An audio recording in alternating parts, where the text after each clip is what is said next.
अब अगली खबर आपके बहुत काम की है, इसे ध्यान से सुनिएगा। और ये ऐसे सवाल की गुत्थी हम सुलझाने वाले हैं जो बहुत लोगों को परेशान कर रही है। और वो सवाल ये है, क्या प्लाज्मा थेरेपी से अस्पतालों में भर्ती कोरोना मरीजों की जान बच सकती है? क्योंकि आजकल आप सोशल मीडिया पर प्लाज्मा के लिए मदद मांगने वाले लोगों के मैसेजेस की बाढ़ देखते होंगे आप। सोशल मीडिया भरा हुआ है, लोग कहते हैं हमें प्लाज्मा की जरूरत है, प्लाज्मा डोनर्स की जरूरत है, जल्दी से जल्दी आप आगे आइए। बहुत सारी संस्थाएं ऐसी हैं जो लोगों को प्रेरित करती हैं कि आप भी हीरो बनिए, नायक बनिए और प्लाज्मा डोनेट कीजिए।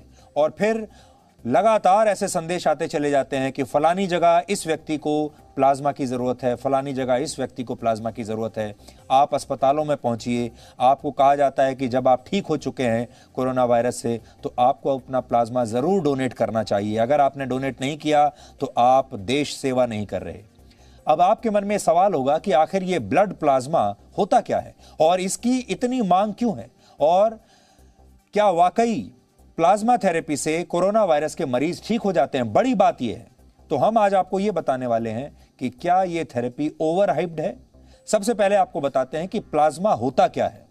तो प्लाज्मा खून में मौजूद एक लिक्विड कंपोनेंट होता है और यह पीले रंग का होता है। एक स्वस्थ शरीर में 55% से ज्यादा प्लाज्मा होता है और इसमें पानी के अलावा हार्मोन्स, प्रोटीन, कार्बन डाइऑक्साइड और ग्लूकोज मिनरल्स होते हैं। जब कोई मरीज कोरोना से ठीक हो जाता है तो उसका यही प्लाज्मा लेकर कोरोना पीड़ित को दिया जाता है। इसे ही प्लाज्मा थेरेपी कहते हैं। ऐसा माना जाता है कि अगर कोरोना वायरस से ठीक हो चुके मरीज का ब्लड प्लाज्मा बीमार मरीज को दिया जाए तो इससे ठीक हो चुके मरीज की एंटीबॉडीज बीमार मरीज के शरीर में ट्रांसफर हो जाती हैं और ये एंटीबॉडीज वायरस से लड़ना शुरू कर देती हैं और फिर मरीज ठीक होने लगता है।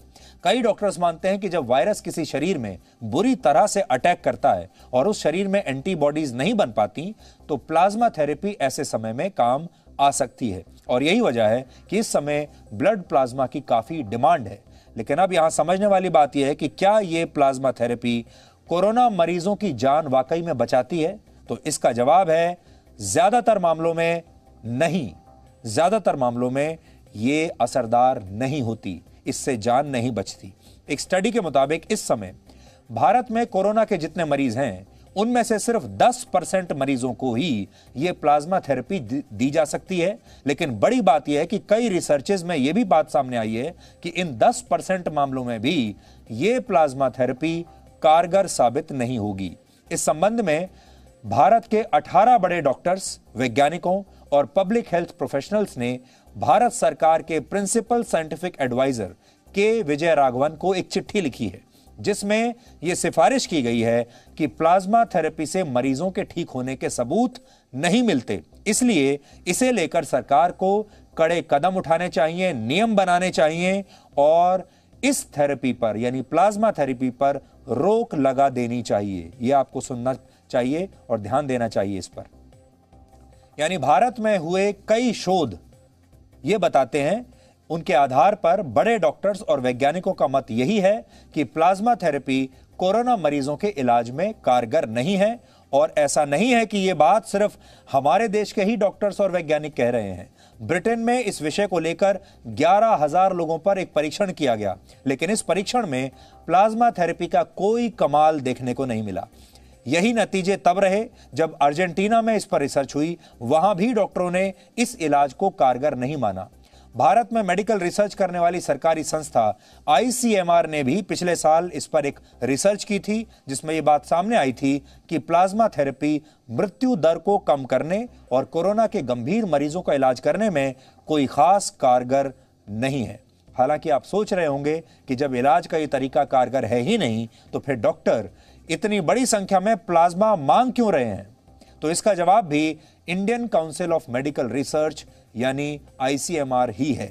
ICMR ने कोरोना मरीजों के लिए इलाज के लिए देश भर के अस्पतालों को जरूरी गाइडलाइंस जारी किए हैं जिनमें यह बताया गया है कि अगर मरीज में वायरस के लक्षण मामूली हैं तो कैसे इलाज करना है, अगर लक्षण मध्यम दर्जे के हैं तो क्या ट्रीटमेंट होना चाहिए और अगर हालत काफी खराब है तो क्या दवाइयां और इलाज दिया जा सकता है। इन्हीं गाइडलाइंस में प्लाज्मा थेरेपी का भी जिक्र किया गया है और आईसीएमआर इसे लेकर दो बड़ी बातें कहता है। पहली बात यह कि प्लाज्मा थेरेपी का इस्तेमाल कोरोना के उन्हीं मरीजों पर हो सकता है जिनमें संक्रमण के मामूली या मध्यम लक्षण हैं। दूसरी बात यह कि अगर इस श्रेणी के मरीजों को यह इलाज दिया भी जाता है तो इसकी समय सीमा 4 से 7 दिन होनी चाहिए, यानी यह थेरेपी संक्रमण होने के 4 से 7 दिन में ही दी जा सकती है और गंभीर मामलों में इसके इस्तेमाल की बात आईसीएमआर कहता ही नहीं है। लेकिन इसके बावजूद फिलहाल हमारे देश के कई अस्पतालों में यह थेरेपी कोरोना मरीजों को दी जा रही है और अधिकतर मामलों में इसका इस्तेमाल तभी होता है जब मरीज गंभीर हालत में पहुंच जाता है, जबकि आईसीएमआर इसे खतरनाक मानता है। यहां हम आपको यह भी बता दें कि हमारे देश की जो ये संस्था है आईसीएमआर, इसने बहुत समय से, पिछले साल से लेकर अब तक अपनी गाइडलाइंस को एक बार भी अपग्रेड इन्होंने नहीं किया है। हम ये कहना चाहेंगे कि आईसीएमआर को अपनी गाइडलाइंस समय समय पर अपग्रेड करनी चाहिए, क्योंकि पूरी दुनिया की जो संस्थाएं हैं, अलग अलग देशों की जो स्वास्थ्य संस्थाएं हैं, वो लगातार अपनी गाइडलाइंस में बदलाव कर रही हैं, उन्हें अपग्रेड कर रही हैं, नए नियम बना रही हैं, पुराने नियमों को छोड़ रही हैं। जैसे ही उन्हें कोई नया शोध के बारे में पता चलता है, वो अपने नियमों में बदलाव करते हैं।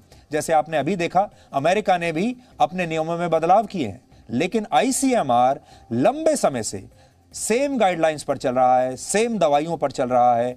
कई दवाइयां तो ऐसी हैं जिन्हें आईसीएमआर कहता है कि आप लीजिए, लेकिन पूरी दुनिया के जो बड़े बड़े देश हैं वो उन दवाइयों को कब से बंद कर चुके हैं और कह चुके हैं कि इन दवाइयों का कोई फायदा ही नहीं है। लेकिन आईसीएमआर कह रहा है कि इन्हें लेना चाहिए, क्योंकि उन्होंने अपनी गाइडलाइंस अपडेट नहीं की है। और इसी को लेकर आज आईसीएमआर की एक बड़ी बैठक हुई है, जिसमें इलाज के प्रोटोकॉल से जुड़ी गाइडलाइंस को लेकर चर्चा हुई।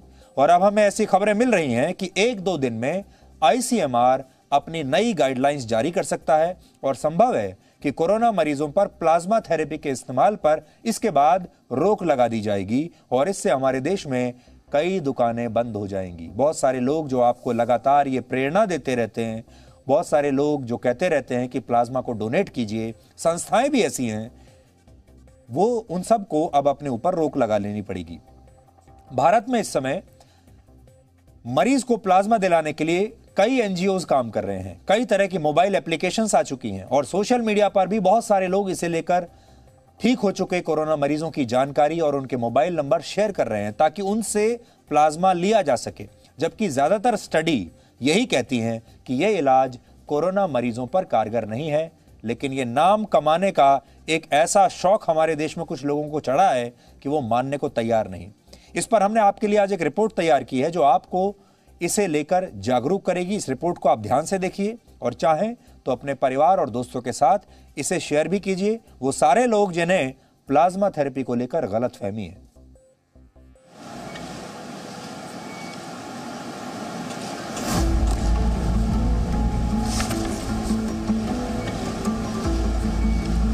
कोविड के मरीजों के लिए आजकल प्लाज्मा थेरेपी को कामयाब बताया जा रहा है। जिस तरह रेमडेसिविर इंजेक्शन और ऑक्सीजन को लेकर अफरा तफरी रही, ठीक उसी तरह से आजकल प्लाज्मा डोनर्स की मांग होने लगी है। एक सोच बन गई है कि कोविड के मरीज को अगर कोविड से ठीक हुए व्यक्ति का प्लाज्मा मिल जाए तो वो ठीक हो सकता है। सवाल ये है कि इस बात में कितनी सच्चाई है। ये जानने के लिए हम पहुंचे मैक्स ग्रुप ऑफ हॉस्पिटल्स के डायरेक्टर डॉक्टर संदीप बुद्धिराजा के पास। मैक्स अस्पताल ने हाल ही में अपने यहाँ भर्ती ऐसे मरीजों पर स्टडी की है जिन्हें प्लाज्मा थेरेपी दी गई। अब कुछ स्टडीज ये कहती हैं कि प्लाज्मा थेरेपी बहुत ज्यादा फायदा नहीं करती है। हमारे साथ डॉक्टर संदीप बुद्धिराजा है मैक्स हॉस्पिटल से। सर, आपका अपना अनुभव क्या कहता है कि प्लाज्मा थेरेपी के फायदे या नुकसान का आधार क्या है? देखिए, फॉर्चुनेटली या अनफॉर्चुनेटली अभी तक जितनी भी साइंस में हमारी डेवलपमेंट हुई है कोविड को लेके, ठीक है, ये मैं ज़रूर कहूँगा पिछले 1 साल में हमारी जानकारी या नॉलेज बेस बहुत बड़ा है।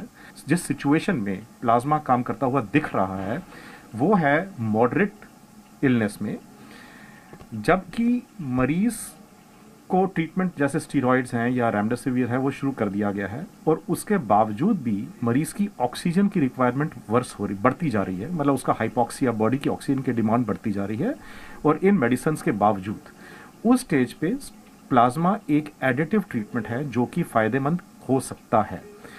नाउ हमें ये बताना बहुत ज़रूरी है कि प्लाज्मा क्या है। उसके अंदर एक एंटीबॉडीज ऐसे प्रोटीन्स होती हैं जो कि वायरस को डिस्ट्रॉय करता है। तो वो उन्हीं सिचुएशंस में काम करेगा जब तक वायरस आपकी बॉडी में एक्टिव है या रेप्लिकेट कर रहा है। एक बार वायरीमिक फेज जिसको हम बोलते हैं वो चला गया है, उसके बाद एंटीबॉडीज का कोई ज़्यादा रोल ही नहीं, क्योंकि वायरस वैसे ही खत्म हो चुका है।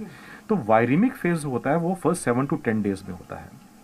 तो इसलिए प्लाज्मा का मेन जो रोल है वो फर्स्ट 10 डेज में है, और increasing oxygen requirement in spite of having been given steroids.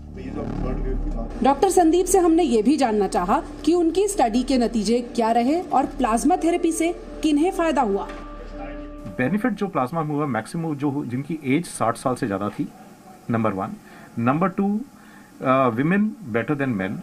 Number 3, जिनको एक या एक से ज़्यादा मेडिकल कोमॉर्बिडिटीज़ हैं, जैसे डायबिटीज़ या कोई हार्ट प्रॉब्लम या किडनी डिजीज़, उनमें फ़ायदा किया। और जिन पेशेंट्स में ऑक्सीजन रिक्वायरमेंट बढ़ता जा रहा है, ठीक है, और जैसे 5 से 10 लीटर पे चले गए या 10 लीटर से नॉन इन्वेजिव वेंटिलेटर पे चले गए, उन पेशेंट्स में जब सब कुछ दे चुके थे तो प्लाज्मा ने एडिशनल बेनिफिट किया। सो ये एक सबसेट ऑफ पॉपुलेशन है जिनको वर्स जब हो रहे हैं इन स्पाइट ऑफ ट्रीटमेंट, प्लाज्मा उस स्टेज पे दिया जाए और तब फायदा होता है। कुल मिलाकर कोविड के इलाज में प्लाज्मा के रोल पर पूरी तरह से मोहर नहीं लगाई जा सकती, लेकिन कुछ मामलों में प्लाज्मा थेरेपी के अच्छे नतीजे देखे गए हैं। यही वजह है कि अस्पताल उन कोविड मरीजों को प्लाज्मा देने के लिए प्रेरित करते हैं जो कोरोना से ठीक हो चुके हैं। हमने प्लाज्मा डोनेशन की प्रक्रिया को भी समझा।